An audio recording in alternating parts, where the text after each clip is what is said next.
Every once in a while, it's good to throw a curveball, so this is your curveball today. We're going to have the Bible reading in a moment. First, I should introduce myself. My name is Jonathan Hoffman. It's my privilege to serve as one of the pastors here at WDBC. It's great to have you here. Great to worship with you this morning. We're so glad to see you. If this is your first time here today or your first time in a while, welcome. I also want to say I'm sorry because this is the passage we're looking at today is quite robust. I say that tongue-in-cheek. It's really a lovely and a beautiful text, but it is quite long and it's quite lengthy. And if you've been joining us through the book of Daniel, we've come now to the final vision. And Josh, can you take me to the beginning of this sermon, please? Thanks. So in Daniel chapter 11, we get the final vision. And this is sort of like a spoiler and a prequel all at the same time, right? Anybody go see, I think it was Avengers Infinity War? Was anybody in theaters for that? That's the one where I think it's Thanos at the end, right? Snaps his fingers and all your characters are like, what? I think it's safe. If you haven't seen that yet, I'm sorry. But I remember being online and there was just vitriol going around back and forth from people because they were spoiling the ending. And today is a bit of a spoiler. We get to this section, and Daniel's going to have the whole thing sort of laid out, but not quite totally. So as we come to this text, as you see, there's a lot of verses covered in this final vision. We wanted to hold it together. Keep it together for you. But the first 20 verses or so of this passage are literally Daniel receiving a prophetic roadmap of what's going to happen in history. And so for us today, it feels kind of like a history lesson. And I love history, but I know not everybody loves history. So what I'm going to do is I'm effectively going to preach on the latter 2/3 of this text. But we should still observe a few things because it's important to set the context. So do open your Bibles to Daniel chapter 11. As you said, this is the series we're in. We're in the second to last message. The title of this message is Undeterred, and we're going to hit that at the end. In terms of where we are, and sorry this is too small to read, but the main thing you need to see is we're towards the back end of this. So Daniel chapter 12, it's about 536 BC. It's towards the end of his life, and he's had all these other visions already. And what he sees here, this is our question, is what will the end be like? We'll come back to that. But what we get in this text is a real kind of a three-part look at what is described as the great conflict. So Daniel 10 to 12 are a single unit. It's a final vision. Pastor Chris preached on chapter 10 last week, and you saw the introduction to this vision. In this vision itself, it has three parts. Verses 2 to 20 cover a period of time, about 530 to 175 BC, and it follows the Persian Empire to the Greek Empire, then to what is called the kings of the north and the south. This is some of the most precise, specific prophetic material you will find in all of Scripture. I think somebody counted over 100 different prophecies are fulfilled. In fact, it is so precise, it leads some scholars, many scholars, to say it couldn't have happened as a prophecy. Daniel must be writing later in time. It's that specific. The second part zooms into focus on a period of time between 175 to 164 BC, the reign of Antiochus IV Epiphanes.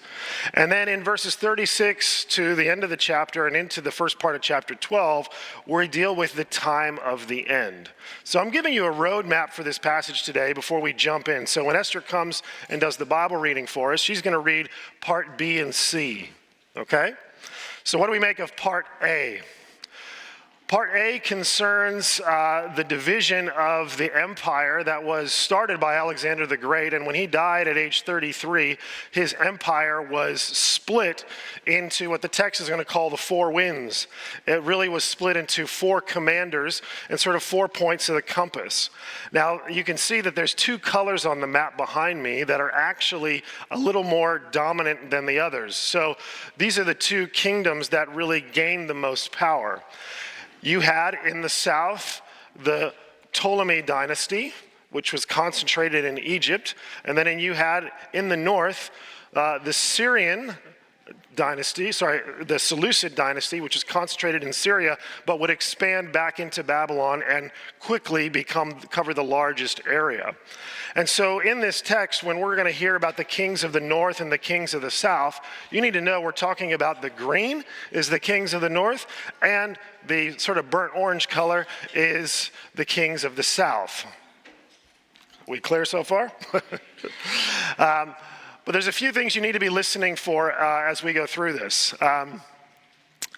Just to get your head around it, I really liked what Ian Duguid, I don't know if he says it right, what he wrote about this. He said, on one level, history is the continual story of wars and rumors of wars, as one human ruler and empire after another seeks to gain power by cunning or by force. Yet the tide in the affairs of men comes in and goes out. In the end, it accomplishes precisely nothing. The balance of power in earthly politics may shift, but it never comes to a permanent rest. When we look at these verses 2 to 20, and we're just going to review them briefly, it's this constant ebbing and flowing of power that really stands out. And I want you to experience that. Even if you don't get your head around all the kings and all the history, I want you to experience what this is like and how it is described. So what should we be listening for? As we go through these verses quite briefly, and I'm just going to read it, and then I'll ask Esther to come and finish the text. I want you to listen for, you might hear the rich fourth king of Persia. That's Xerxes from the book of Esther. You're going to hear about a mighty king with great power. That's Alexander the Great. You're going to hear about the broken Greek empire sent to the four winds. That's the four generals or the four colors on the map. You're going to hear about the king of the south or kings of the south. And this is what you need to know is the king of the south becomes a royal seat, even if there's different people occupying that throne at different times. So it really represents a dynasty through time. The kings of the north represent Syria, Babylon. That's the Seleucid dynasty, of which Antiochus and his relatives will come. And you'll also notice the beautiful land. The beautiful land, when you hear that in the text, that's talking about the land of Israel, the promised land that God gave to his people. There's key words that you should also be listening for, and they're the small words, and they really represent the two themes of this portion. One is the standing and the rising and the falling. This represents kingdoms grabbing power, presenting themselves. And then this little word, but. It's going to occur 19 times in this chapter. And this word, it really represents the futility. And just to show you visually what this looks like, and I'm not sure how well it's going to come through on the screen. These are all the verses where that but appears. And it's hard to see, but there's supposed to be a highlighted color around that. And so you see in a number of places, someone's going to try to do something, but then someone else is going to intervene. And it really just shows the futility of politics and war, and how, as much as the times may change, it still feels like things stay the same. So, with that, join me as we take a quick walk through the first part of this chapter. And this is the vision that Daniel receives, the great conflict, the one that was introduced by his vision of Christ. Now then, I tell you the truth, 3 more kings will arise in Persia, and then a fourth who will be far richer than all the others. When he has gained power by his wealth, he will stir up everyone against the kingdom of Greece. Then a mighty king, it's Alexander, will arise who will rule with great power and do as he pleases. After he has arisen, his empire will be broken up and parceled out toward the 4 winds of heaven. It will not go to his descendants, nor will it have the power he exercised, because his empire will be uprooted and given to others. The king of the south will become strong, but one of his commanders will become even stronger than he and will rule his own kingdom with great power. After some years, they will become allies. The daughter of the king of the south will go to the king of the north to make an alliance, but she will not retain her power, and he and his power will not last. In those days, she will be betrayed together with her royal escort and her father and the one who supported her. One from her family line will arise to take her place. He will attack the forces of the king of the north and enter into his fortress. He will fight against them and be victorious. He will also seize their gods, their metal images, and their valuable articles of silver and gold and carry them off to Egypt. For some years he will leave the king of the north alone. Then the king of the north will invade the realm of the king of the south, but will retreat to his own country. His sons will prepare for war and assemble a great army, which will sweep on like an irresistible flood and carry the battle as far as his fortress. Then the king of the south will march out in a rage and fight against the king of the north, who will raise a large army, but it will be defeated. When the army is carried off, the king of the south will be filled with pride and will slaughter many thousands, yet he will not remain triumphant. For the king of the north will muster another army, larger than the first, and after several years he will advance with a huge army fully equipped. In those times, many will rise against the king of the south. Those who are violent among your own people will rebel in fulfillment of the vision, but without success.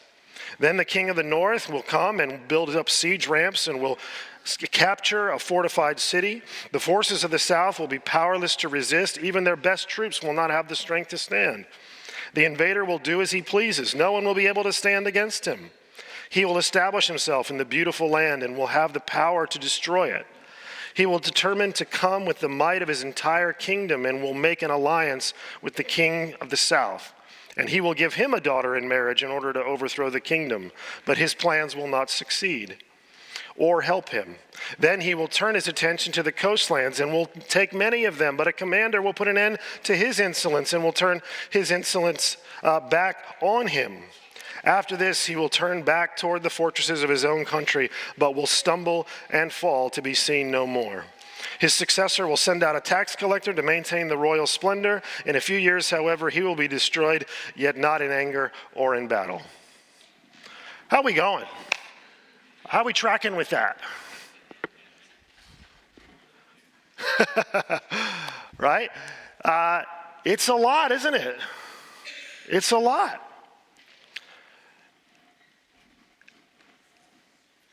But you'll notice it has an effect, doesn't it? To hear the way it's given to Daniel, this going back and forth.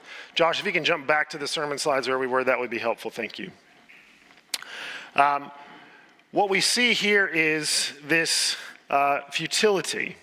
As Dale Ralph Davis says, from Xerxes to Seleucus IV, which is basically these verses here, we have an overflowing dossier of lies and schemes and conspiracies, of victories and disasters and tragedies of the never-ending hurly-burly confusion of wars and political turmoil. But the text doesn't merely want us to hear the racket, but to see the futility of it. And that's the quickest and the best way I can summarize these verses. So, I encourage you, if you love history, go and study this. It is fascinating. This maps out almost exactly with what we know of the ancient world at that time. But we don't have time to cover it here. So, I'm going to now just summarize by saying this build-up here, it shows the futility of human pride, failed empires, failed conquests, failed alliances, failed armies, and really the fury that's unleashed on creation and how God's people are caught in the crossfire of this. With that, I'm going to invite Esther to come, and she's going to finish reading the passage for us and keep things fresh by changing a voice. Thanks, Esther.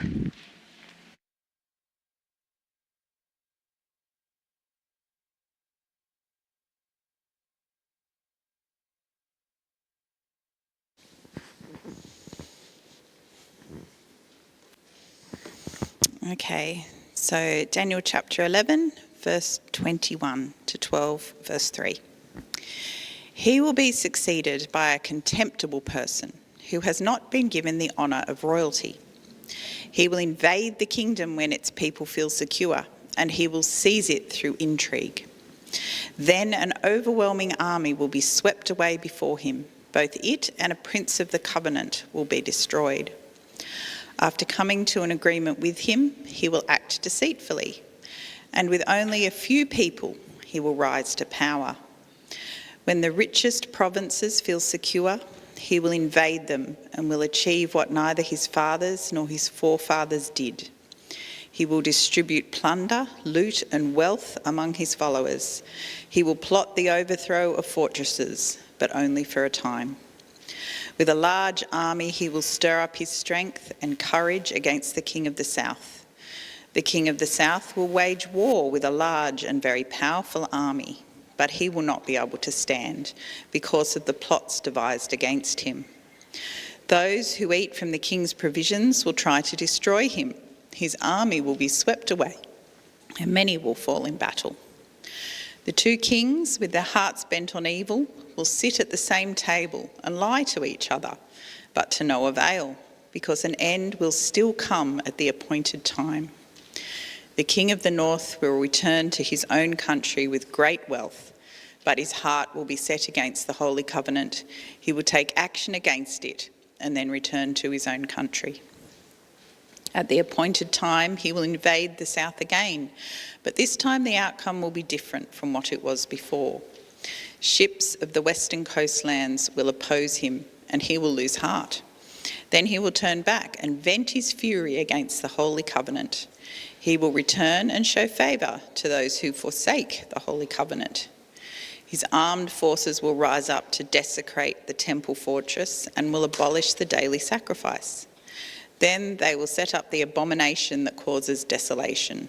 With flattery, he will corrupt those who have violated the covenant. But the people who know their God will firmly resist him.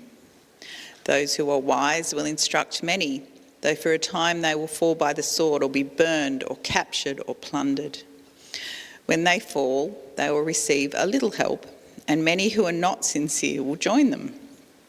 Some of the wise will stumble, so that they may be refined, purified, and made spotless until the time of the end, for it will still come at the appointed time. The king will do as he pleases. He will exalt and magnify himself above every god, and will say unheard of things against the God of gods. He will be successful until the time of wrath is completed, for what has been determined must take place. He will show no regard for the gods of his ancestors or for the one desired by women, nor will he regard any god, but will exalt himself above them all. Instead of them, he will honour a god of fortresses, a god unknown to his ancestors. He will honour with gold and silver, with precious stones and costly gifts. He will attack the mightiest fortresses with the help of a sovereign god, and will greatly honour those and will greatly honour those who acknowledge him. He will make them rulers over many people and will distribute the land at a price. At the time of the end, the king of the south will engage him in battle, and the king of the north will storm out against him with chariots and cavalry and a great fleet of ships. He will invade many countries and sweep through them like a flood. He will also invade the beautiful land. Many countries will fall, but Edom, Moab, and the leaders of Ammon will be delivered from his hand. He will extend his power over many countries. Egypt will not escape. He will gain control of the treasures of gold and silver and all the riches of Egypt, with the Libyans and Cushites in submission. But reports from the east and the north will alarm him, and he will set out in a great rage to destroy and annihilate many. He will pitch his royal tents between the seas at the beautiful holy mountain, yet he will come to his end, and no one will help him. At that time, Michael, the great prince who protects your people, will arise. There will be a time of distress, such as has not happened from the beginning of nations until then. But at that time, your people, everyone whose name is found written in the book, will be delivered. Multitudes who sleep in the dust of the earth will awake, some to everlasting life, others to shame and everlasting contempt. Those who are wise will shine like the brightness of the heavens, and those who lead many to righteousness like the stars forever and ever.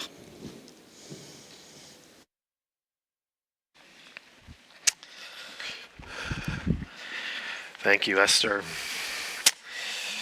Well, as we can see, the focus of the vision that Daniel receives, it begins to zoom in verses 21 to 35. And the focus here is on a despicable man, a man that virtually all scholars agree is Antiochus IV Epiphanes. One question that many people have is why such a focus on someone who, in the pages of history, is fairly small. His reign lasts about 11 years. I mean, Alexander the Great gets one verse, and this guy gets how many? 14 or 15.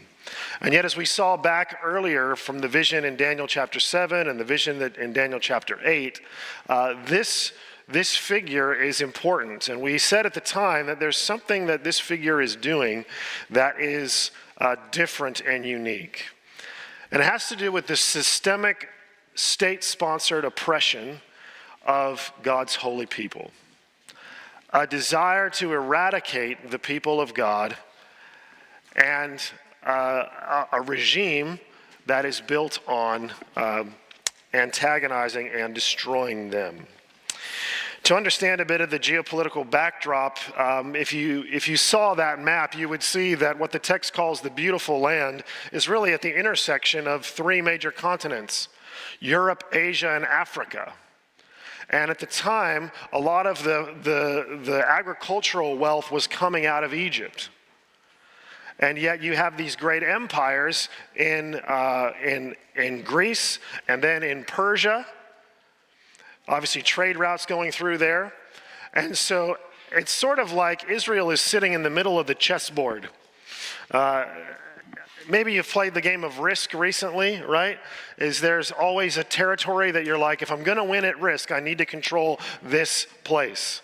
I haven't played it in a while, but you know, and there's certain territories that you don't really bother with, but there's other ones that you certainly need to control. And the beautiful land for the nations, the empires of the time, is that place. And there is money involved. So as we look at verses 21 to 24, we see that in the northern kingdom, this contemptible person or despicable person who has not been given the honor of royalty, he will invade the kingdom when its people feel secure, and he will seize it through intrigue. Antiochus IV was not the rightful heir to the throne. That actually belonged to his brother, and when his brother was killed, after a bit of a prisoner swap, Antiochus was released. And in the power vacuum, he stepped in. And he stepped in and he bribed people and he made backroom deals and he eventually took on leadership of the northern kingdom. And he did it through surreptitious ways. In verse 22, we read, "Then an overwhelming army will be swept away before him. Both it and the prince of the covenant will be destroyed." The prince of the covenant is most likely the high priest. The high priest at the time, Onias III, was the ruler in sort of representing all the religion and spirituality in Jerusalem. Well, part of the reason that Antiochus needs to amass an army is because his father lost a fight with Rome. Rome didn't just beat him once, Rome beat him twice. And the penalty was to levy an almost impossible tax on the northern kingdom. And so for the next several years, the northern kingdom is all about trying to find pennies under couches, right? They're looking everywhere they can to try to get money. And so Antiochus IV has this idea, you know what? There's a lot of people who wouldn't mind being the high priest. I'm not going to give it to somebody by birthright. So he kills the rightful high priest, and then he says, "Who wants the role, and what are you willing to pay me for it?" He begins to auction off the high priestly role. But if he's going to also get money, he really needs to get control of Egypt. And for a lot of family reasons and political reasons, he really does not like the southern kingdom. And so he takes his army and he marches out and he's engages them in battle. Verse 23, after coming to an agreement with him, he will act deceitfully, and with only a few people, he will rise to power. Verse 24, when the richest provinces feel secure, he will invade them and will achieve what neither his fathers nor his forefathers did, and he will distribute plunder, loot, and wealth among his followers. He will plot the overthrow of fortresses, but only for a time. And so Antiochus IV begins to succeed. We learn about some of his oppression and the conflicts in verse 25. He's going to stir up with a large army. He stirs up his strength and courage against the king of the south, and the king of the south will wage war with a large and very powerful army, but he will not be able to stand because of the plots devised against him. And so this is Ptolemy, I believe it's the fourth. He is basically Antiochus prevails. And on his way back, he causes more trouble with the people of God. But what I want to zoom in is the second battle that he picks. In verse 29, we move down and we see that in verse 29, at the appointed time, he, that is Antiochus IV, he will invade the south again, but this time the outcome will be different. And so what's happening is Antiochus is going back down to Egypt. And on his way down to Egypt, he meets the commander of a fleet. It was effectively a Roman general.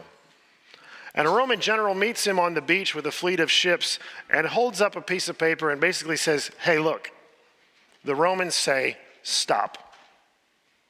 Don't go farther. You can't pick a fight with Egypt anymore. And a phrase that we use actually comes out of this encounter. Have you heard, has anyone said to you, look, I need to draw a line in the sand? You heard that phrase? We know what that means, draw the line in the sand. It means, hey, I'm serious about this.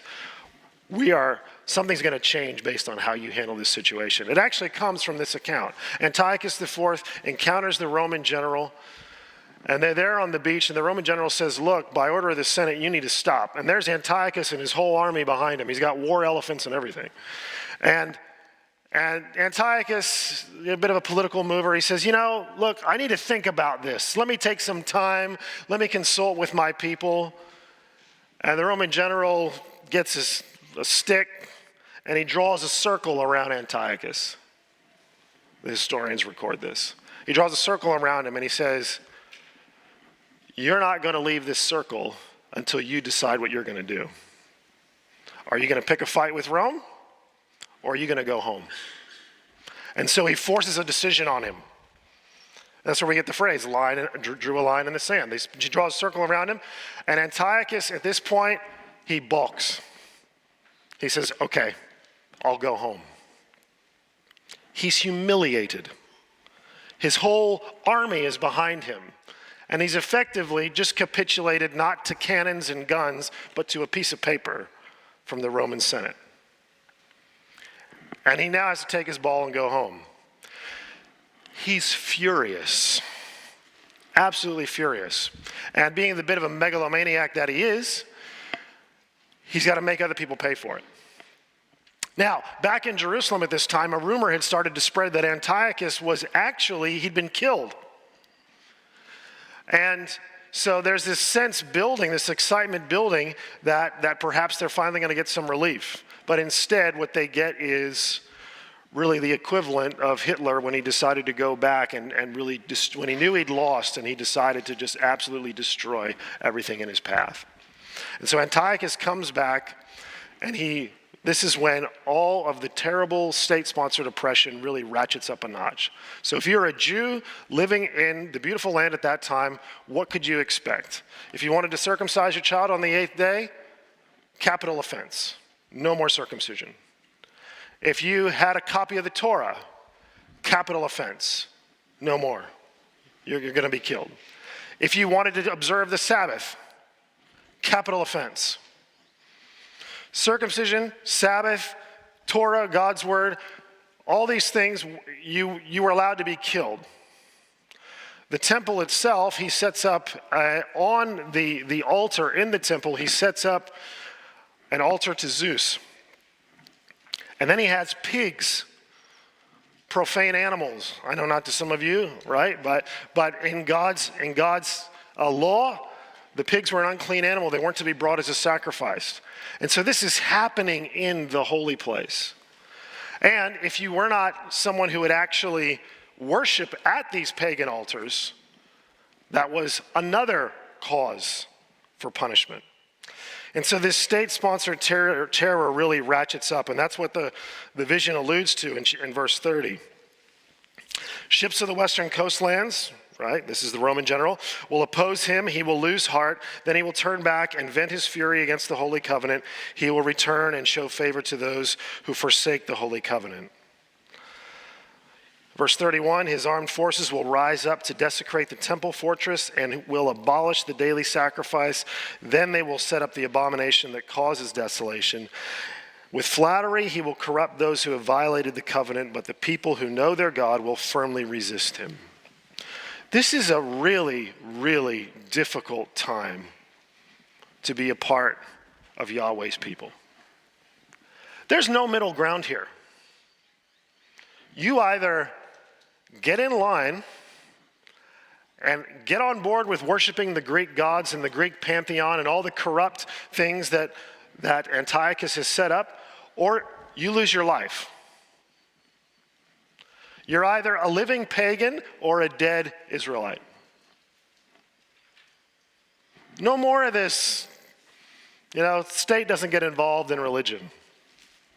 And I wonder for some of us if we can envision a scenario like this. Because what is described here is something that's been played out throughout history and is even being played out today. There are more Christians martyred in the last century than those leading up to it.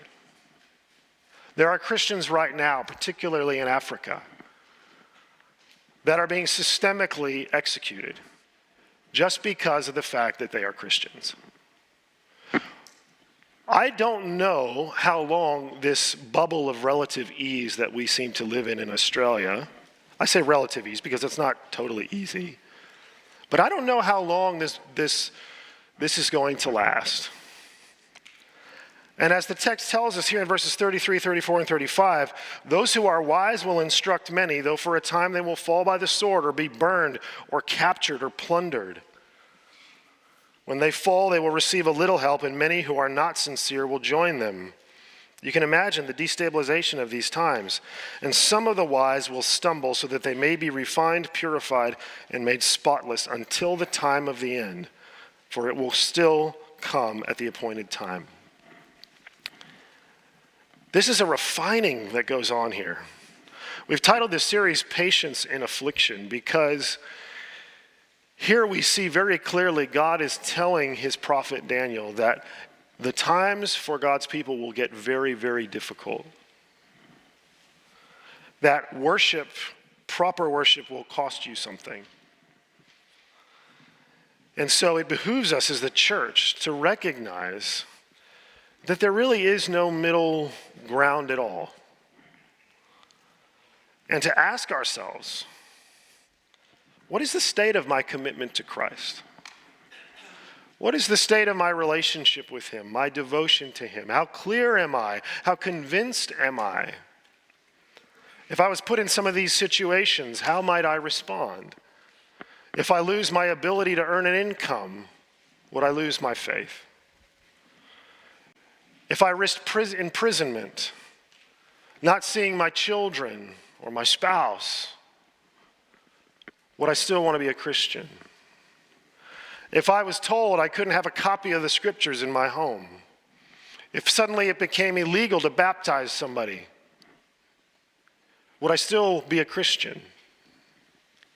You see, the danger is that we can become comfortable with the trappings of religion, the trappings of church, and we can say, oh, isn't this nice? We come to a place, we sing, we hear, we learn a bit, we get to know one another, we have nice morning tea, and then we go home. Isn't that lovely? But those things are simply an expression, and it's not the core. So who is this for? This is for the wise. This is for the discerning. It's so that we will endure. This is that place on the far right. That's where the Roman ships met Antiochus the second time. As we move on to the next, the last section, we come to the end, verse 35. Note the clue. These wise will stumble, they may be refined, purified, and made spotless until the time of the end, for it will still come at the appointed time. It's a little bit of a clue in verse 35 that we haven't reached the end yet. Now, this is a highly debated passage, and I don't have time to walk us all through the options this morning, but really they come down to two.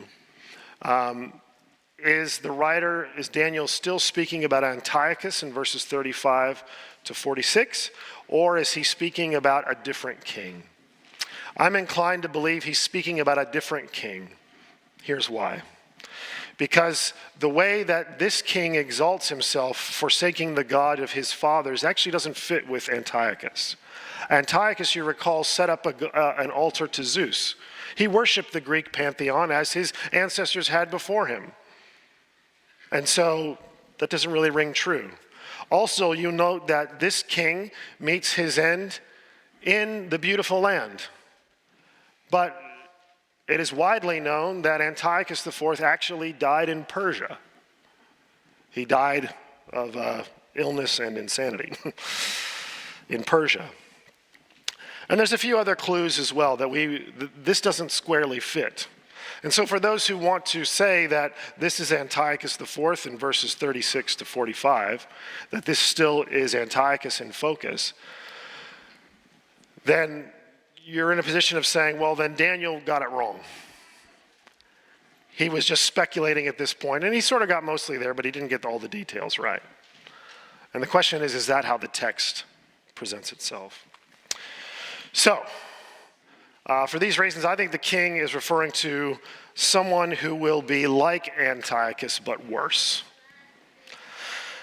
What do we learn about this king? Notice it's the same pattern in the text. If we go back to look at Antiochus, right? There's the rise and success, verses 21 to 24, conflict and oppression, suffering and perseverance. We get the same pattern here, in verses 36 to 39, 40 to 45, and chapter 12, verses 1 to 3. So, how does the rise come? This king will do as he pleases. He will exalt, magnify himself above every god. He'll say unheard of things against the God of gods. That's referring to blasphemy. He's a great blasphemer. He will be successful until the time of wrath is completed, for what has been determined must take place. Notice that through all of this, nothing is presented as if God is somehow out of control. All these kingdoms and empires God has on a leash. There is a time that has been established, and God knows what it is. Verse 37, this king will show no regard for the gods of his ancestors or for the one desired by women. What does that mean? The best options we have are perhaps it means someone who rejects conventional family systems, family values, or more likely, the hope of every Jewish mother was to give birth to the Messiah. And so some see this as a reference to the Antiochuses have no regard for the Messiah. Verse 38, instead of them, he will honor a God of fortresses. Well, first of all, he exalts himself. Then 38, instead of them, he will honor a God of fortresses. This means he makes war his religion. War is his God. Guns and money, firearms, artillery. This is the altar. This is how his worship is expressed. He flatters. He will honor a God of fortresses, a God unknown to his ancestors. He will honor with gold and silver, precious stones, and costly gifts. He'll attack the mightiest fortresses with the help of a foreign god and will greatly honor those who acknowledge him. Notice the flattery here. He will make them rulers over many people and will distribute the land at a price. There's a sense of controlling not just the weapons of war, but controlling the economy as well. Power and money linked closely again together here. Another reason this is likely not Antiochus IV is because here we have a reference to this king is picking a battle against the king of the south and the king of the north. Sorry, it was the king of the south, excuse me. He will engage the king of the south in battle, and the king of the north will storm out against him with chariots and cavalry. He'll invade many countries and sweep through them like a flood. So there's a point of military domination going on here that seems unknown to this point. So we have control of wealth, we have control of power, we have lands and countries being invaded. Verse 42, he will extend his power over many countries. Egypt will not escape. He'll gain control of the treasures of gold and silver and all the riches of Egypt. But reports from the east and the north will alarm him, and he will set out with great rage to destroy and annihilate many. And he will pitch his royal tents between the seas at the beautiful holy mountain. And so here we have this king sets up for a final battle, as it were, between the Mediterranean Sea and the Dead Sea in the beautiful land at the holy mountain. And with all of this, we're told he will come to an end and no one will help him. What I want you to notice here is, if you can go back, Josh, to where we were. What I want you to notice here is how similar this is to the way Paul describes the coming of the man of lawlessness in 2 Thessalonians chapter 2, verses 3 and 4. Now, back, the Thessalonians had become disturbed about this teaching that the resurrection had already happened. And Paul's reassuring them, he's saying, hey, look, the resurrection hasn't happened. Don't let anyone deceive you in any way, for that day will not come until the rebellion occurs and the man of lawlessness is revealed. Sorry, by resurrection, I mean the great resurrection, the second coming. That day will not come until the man of lawlessness is revealed, the man doomed to destruction. Notice how Paul describes in verse 4. He will oppose and will exalt himself over everything that is called God or is worshipped, so that he sets himself up in God's temple, proclaiming himself to be God. And Paul goes on. Listen to how he describes him here in 2 Thessalonians 2, later on in that chapter. He says, the secret power of lawlessness is already at work. And then in verse 8, and then the lawless one will be revealed, whom the Lord Jesus will overthrow with his mouth and destroy by the splendor of his coming. The coming of the lawless one will be in accordance with how Satan works. He will use all sorts of displays of power through signs and wonders that serve the lie and all the ways that wickedness deceives those who are perishing. They perish because they refuse to love the truth and so be saved. For this reason, God sends them a powerful delusion so that they will believe the lie and so that they will all be condemned who have not believed the truth but have delighted in wickedness. Do you see the similarities? As Daniel looks at this last king, this king at the end, it's self-exalting worship. It's a desecration of all that is holy. It's blasphemy. It's forcing God's people not to worship him truly. So what's the point of all this? The point of all this is to do what Jesus has said, which is to watch and pray. Because the end will test our resolve and it will reveal our faith. Daniel gets the great spoiler. He's told what's going to happen in his times and beyond. And he even gets a preview of the end. And in the end, the best way to liken this king is to liken him to that horrible king, Antiochus IV, who systematically sought to destroy God's people and made holy worship a capital offense. This squares with the book of Revelation, where Jesus tells church after church that you need to overcome, that you need to last till the end. Now,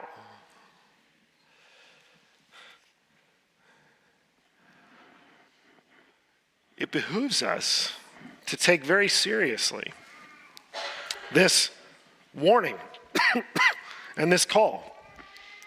Because what happens after the end? Verse 1, Michael of chapter 12, Michael, the great prince who protects your people, he arises. There's a time of distress that has not been seen like any other time before. And that's the time when those whose name are written in the book of life will be delivered. But there will be multitudes who sleep in the dust of the earth, who will awake, some to everlasting life and others to everlasting contempt. What Daniel sees here is the great judgment at the end. There will be a resurrection of everyone. It took me a little while of being a Christian to actually understand this, because I thought that, well, if you died and you weren't a believer, you just sort of went off into nothingness. But actually, the righteous and the wicked will be resurrected at the last day. And that at that resurrection of the righteous and the wicked, there will then be a judgment. Revelation describes that the books will be opened.